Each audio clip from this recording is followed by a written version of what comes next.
2023년 9월 17일 길가움교회 주일예배 말씀입니다. 오늘 본문은 요한복음 3장 16절입니다. 같이 봉독하겠습니다. 하나님이 세상을 이처럼 사랑하사 독생자를 주셨으니 이는 그를 믿는 자마다 멸망하지 않고 영생을 얻게 하려 하심이라. 오늘은 최고의 사랑 표현 예수 그리스도라는 제목으로 하나님 말씀 전하겠습니다. 노래는 부를 때까지 노래가 아니며 종은 울릴 때까지 종이 아니다. 복은 감사할 때까지 복이 아니며 사랑은 표현될 때까지 사랑이 아니다 라는 말이 있습니다. 한마디로 표현을 해야 한다는 겁니다. 표현에는 두 가지가 있는데 언어적 표현과 비언어적 표현입니다. 비언어적으로 사랑이 표현되어도 언어적 표현이 없으면 모를 때가 있습니다.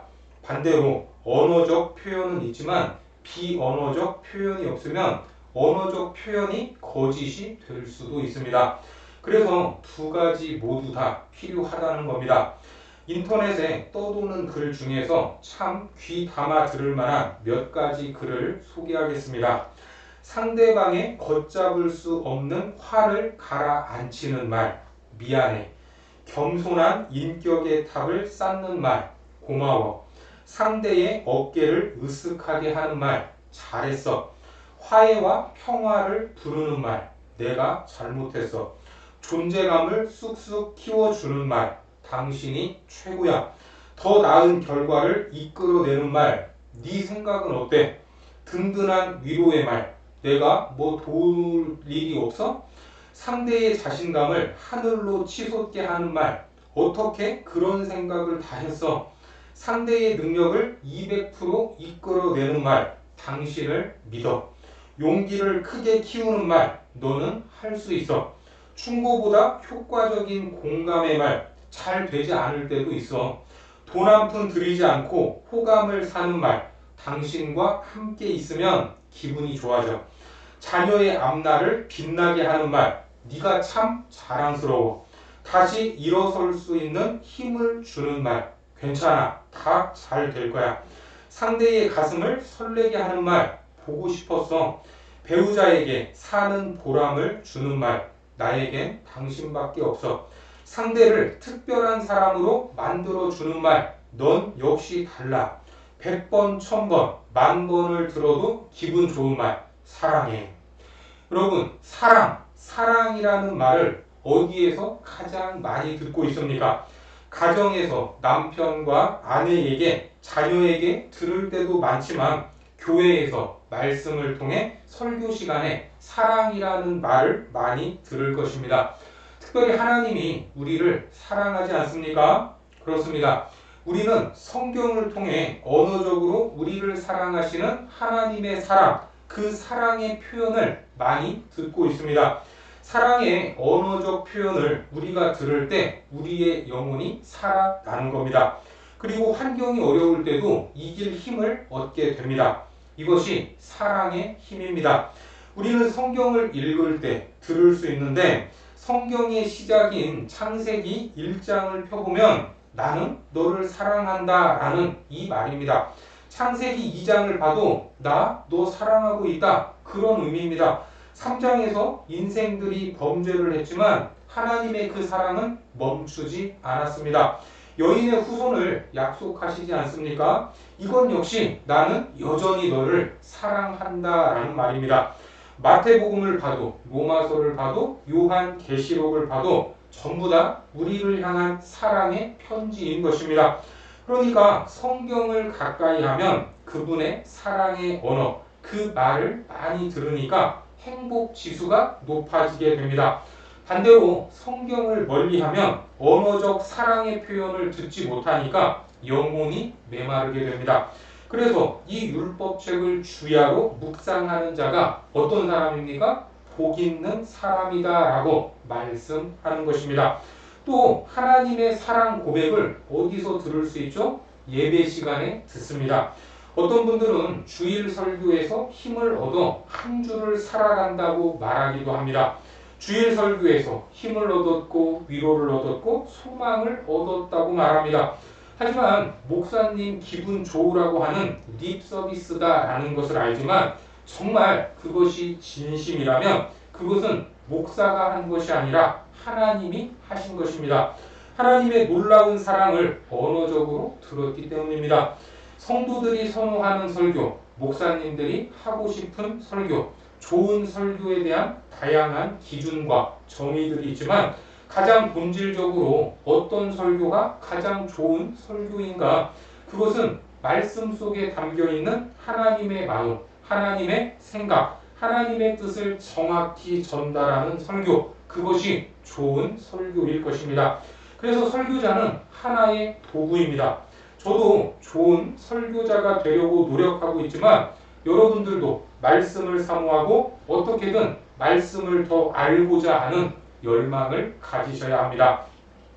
하나님의 말씀을 준비하는 과정에서 그 사랑을 경험하고 그 말씀을 전하는 과정에서 그 사랑이 더 드러나기를 바랍니다. 그래서 예배를 가까이 할수록 행복해지고 하나님의 사랑으로 충만해지기 때문에 예배는 우리의 생명과도 같은 것입니다. 요한일서 4장 16절 말씀에 보면 하나님이 우리를 사랑하시는 사랑을 우리가 알고 믿었노니 하나님은 사랑이시라. 사랑 안에 거하는 자는 하나님 안에 거하고 하나님도 그의 안에 거하시느니라. 하나님은 사랑이시니라. 이 구절이 성경에 있지만 가장 크게 보였던 적은 사랑의 교회에 갔을 때입니다. 30대 초반 신학대학원에 다니던 시절인데 당시 강남역 근처에 있는 구 예배당에 처음 갔을 때 강대상 뒤에 하나님은 사랑이시라고 크게 써 붙어 있었습니다. 하나님은 사랑이시라. 이것을 문자적으로는 알겠는데 이것이 무슨 의미일까? 이런 의문이 들기도 했습니다.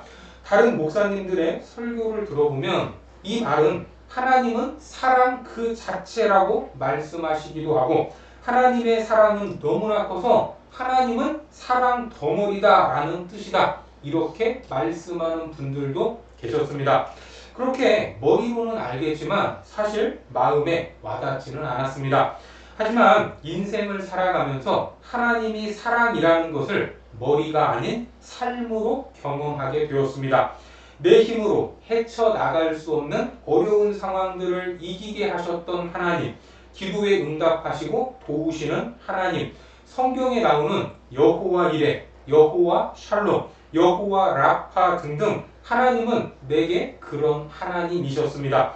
그러니까 성경을 통해서 들은 언어적 사랑이 삶을 통해 드러나는 비언어적 사랑을 경험하면서 정말 진실로 진짜로 하나님은 사랑이시구나 라는 고백을 하지 않을 수 없었던 겁니다. 특별히 하나님은 사랑이시다 라는 말씀을 더 깊이 볼 수 있는 곳이 구약의 호세아서입니다. 호세아 11장 1절에서 4절까지의 말씀을 보겠습니다. 이스라엘이 어렸을 때에 내가 사랑하여 내 아들을 애굽에서 불러냈거늘 선지자들이 그들을 부를수록 그들은 점점 멀리하고 바알들에게 제사하며 아부색인 우상 앞에서 분향하였느니라. 그러나 내가 에브라임에게 걸음을 가르치고 내 팔로 안았음에도 내가 그들을 고치는 줄을 그들은 알지 못하였도다.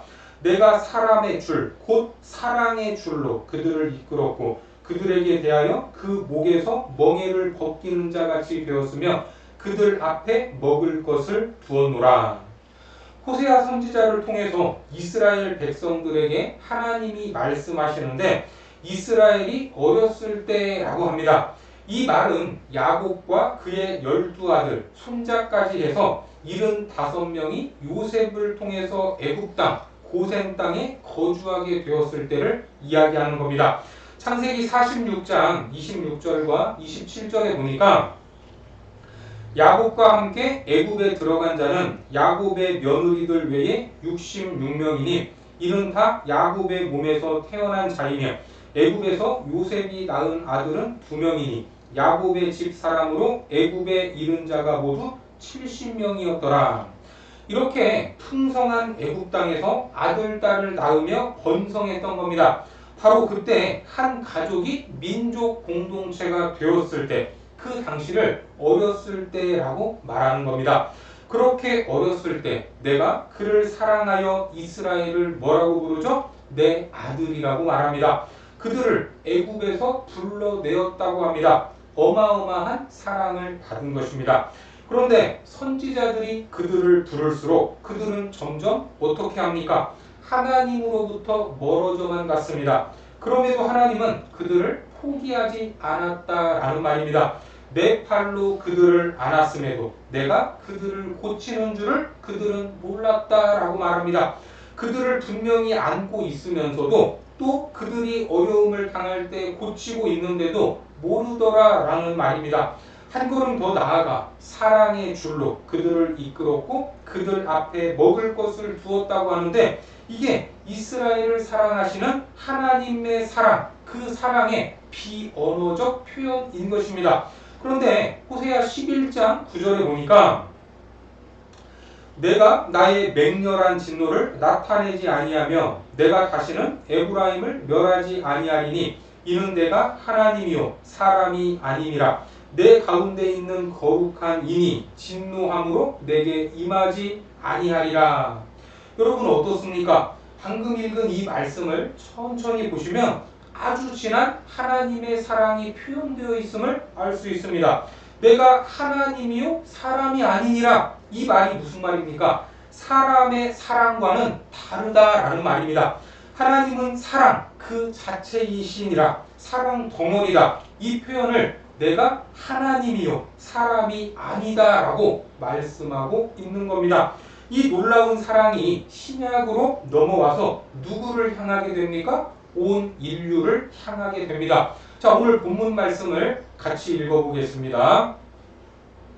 하나님이 세상을 이처럼 사랑하사 독생자를 주셨으니 이는 그를 믿는 자마다 멸망하지 않고 영생을 얻게 하려 하심이라.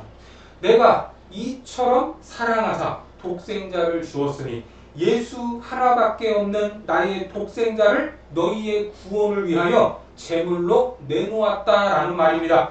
이처럼 예수님이 하나님 사랑의 표현 그 자체가 되는 겁니다. 이런 하나님의 사랑과 비교할 수 없지만 그나마 가장 근접한 사랑이 있다면 자녀들을 향한 부모님의 사랑일 겁니다. 자녀들에게 생선을 먹일 때 머리를 주면서 발라 먹으라고 하는 부모가 있습니까 없습니까? 아마도 없을 것입니다.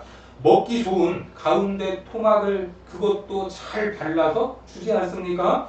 이런 것들이 자녀를 향한 비언어적 사랑의 표현인 겁니다. 어릴 때는 엄마가 생선 가운데 토막을 좋아하지 않는 줄 알았지만 내가 자식을 낳아서 키워보면 엄마도 생선 가운데 토막을 먹고 싶었다라는 것을 알게 됩니다. 이런 사랑이 우리를 자라게 했고 그 사랑 그대로 자녀에게 물려주는 것입니다. 하나님이 우리를 사랑하시는데 그것을 말로만 하지 않으시고 그 사랑의 최고의 표현인 예수님을 보내주셨습니다. 예수님은 하나님이셨지만 인간의 육체를 입고 이 땅에 오셔서 온갖 조롱과 핍박을 받았습니다. 그런데 다 참아내셨죠. 왜 그랬습니까? 우리를 사랑하셨기 때문입니다. 요한복음 13장 1절 말씀에 보면 유월절 전에 예수께서 자기가 세상을 떠나 아버지께로 돌아가실 때가 이른 줄 아시고 세상에 있는 자기 사람들을 사랑하시되 끝까지 사랑하시니라.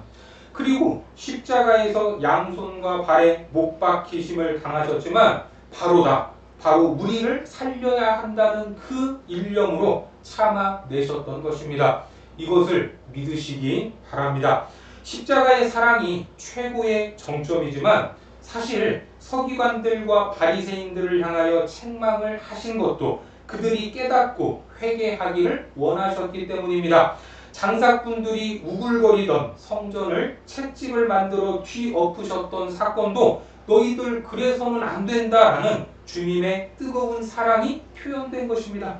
그래서 당시 사람들로부터 왕따를 당하던 세리와 죄인들의 친구가 되어주셨고 어떤 환자든지 어떤 귀신이 들렸든지 주님은 다 안아주시고 받아주셨습니다. 너 왜 그렇게 죄를 많이 지었냐? 이런 이야기는 하지도 않았습니다. 예수님이 화를 내든 책망을 하든 어떤 모습을 보이시든 간에 그 마음을 생각해 보면 항상 우리를 향한 사랑의 마음이 있었다라는 것을 알아야 합니다. 어떻게 이럴 수 있습니까? 내가 하나님이요 사람이 아니니라. 그분이 인간과 비교할 수 없는 하나님이시기 때문입니다. 우리의 인생에서 망각해서는 안 될 세 가지 질문이 있는데, 첫째는 나는 어디로부터 왔는가? 둘째는 나는 무엇을 위해 살고 있는가? 셋째는 나는 어디로 가는가? 이것입니다. 여러분들은 어디에서 오셨습니까? 내 존재의 근원이 어디이며 내 인생이 누구에 의해서 출발했는지 대답할 수 있어야 합니다. 그리고 나는 무엇을 위해 살고 있는가? 이것은 삶의 목적입니다. 내가 어디에서 와서 무엇을 위해 살고 있는지를 알아야 한다는 말입니다. 이 땅에서 해야 할 일이 무엇인지 알아야 합니다. 그리고 이 삶이 끝나고서 어디로 가는지 알아야 합니다. 신앙생활을 하시는 분들은 이 질문에 답을 할 수 있어야 합니다. 이 질문을 조금 바꿔서 말하면 나의 창조자는 누구인가? 나의 사명은 무엇인가? 죽음 이후에 나는 어디에서 살 것인가? 이렇게 말할 수 있습니다. 이 세 가지 질문을 하지 않으면 우리의 인생은 방황할 수밖에 없습니다. 인생의 방황이 무엇입니까? 세월을 허비하는 것입니다. 에베소서 5장 15절에서 17절까지 말씀에 그런즉 너희가 어떻게 행할지를 자세히 주의하여 지혜 없는 자같이 하지 말고 오직 지혜 있는 자같이 하여 세월을 아끼라. 때가 악하니라. 그러므로 어리석은 자가 되지 말고 오직 주의 뜻이 무엇인가 이해하라. 그렇습니다. 주님의 뜻을 알아야 허무한 인생을 살지 않는다는 말입니다. 하나님이 나를 이 세상에 보내신 분명한 목적과 이유가 있습니다. 내가 호흡하고 내가 존재해야 할 이유가 있다는 것입니다. 그것이 무엇인가? 베드로전서 2장 9절에 보니까 그러나 너희는 택하신 족속이요 왕같은 제사장들이요 거룩한 나라요 그의 소유가 된 백성이니 이는 너희를 어두운 데서 불러내어 그의 기이한 빛에 들어가게 하신 이의 아름다운 덕을 선포하게 하려 하심이라. 우리를 어두운 데서 불러내셔서 기이한 빛으로 들어가게 하신 것이 무엇입니까? 바로 우리의 구원 사건입니다.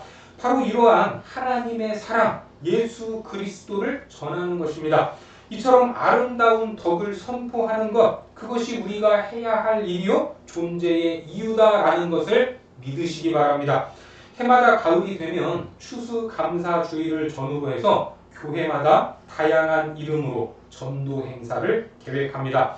전도 축제, 전도 폭발, 행복 축제, 새생명 축제, 잃은 양 찾기 등등. 그때 가장 먼저 해야 할 것이 무엇입니까? 그렇습니다. 누구를 전도해야 할지 목표를 정하는 것입니다. 흔히 태신자라고 말하지 않습니까? 그 영혼을 내 마음에 품어야 하는 겁니다. 그리고 그분의 마음이 열릴 수 있도록 기도하고 교회로 발걸음을 옮길 수 있도록 교회가 함께 기도해야 합니다. 그리고 무작정 교회에 오라고 하면 오는 사람이 있습니까? 그래서 소위 전도왕이라고 불리는 분들을 초청하여 전도에 대한 노하우를 듣기도 합니다.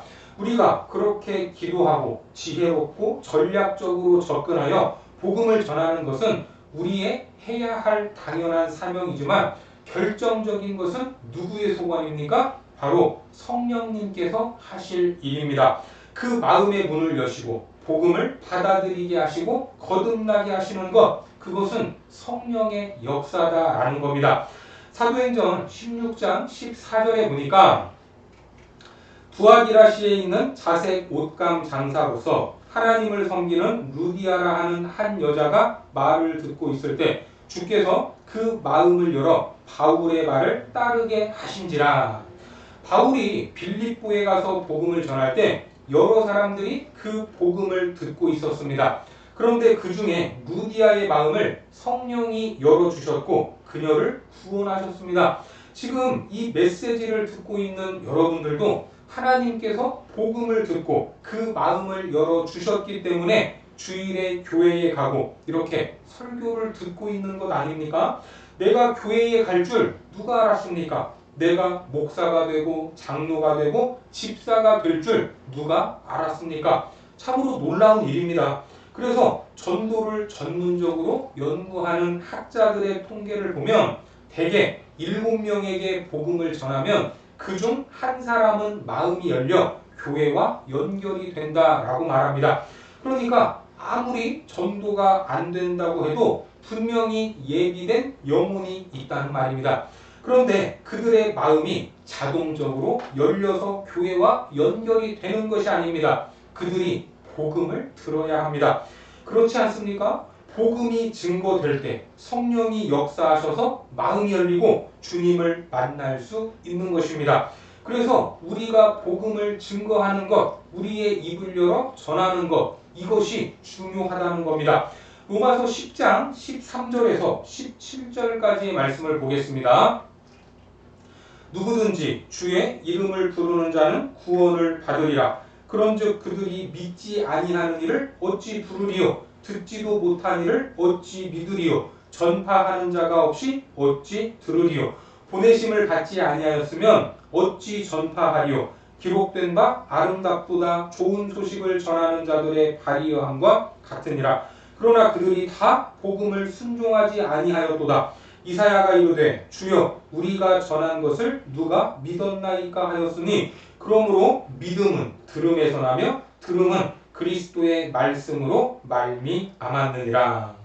여러분, 믿음은 어디에서 납니까? 들음에서 나고 들음은 그리스도의 말씀으로 말미암는다라고 말합니다. 그러니까 한 영혼이 우리가 전하는 복음으로 살아나는 것입니다. 이제 결실을 맺어야 할 가을에 여러분들 모두가 주님께 드릴 영혼을 마음에 품고 그 영혼을 위하여 기도하고 지혜롭게 순결하게 다가서서 최고의 사랑이 예수 그리스도 그 구원의 빛으로 인도하는 거룩한 백성들이 되시기를 주님의 이름으로 축원합니다. 기도하겠습니다. 하나님, 우리에게 보이신 최고의 사랑은 예수 그리스도이십니다. 그 사랑을 말로 표현하시고 구체적인 것으로 표현하셨사오니 그 놀라운 사랑을 받은 우리 역시 그 사랑을 전하는 삶이 되기를 원합니다. 결실의 계절에 하나님이 예비하신 영혼을 품게 하시고 그들에게 복음을 전하여 기이한 빛으로 인도하는 거룩한 백성들로 인도하여 주옵소서. 예수님의 이름으로 기도드립니다. 아멘.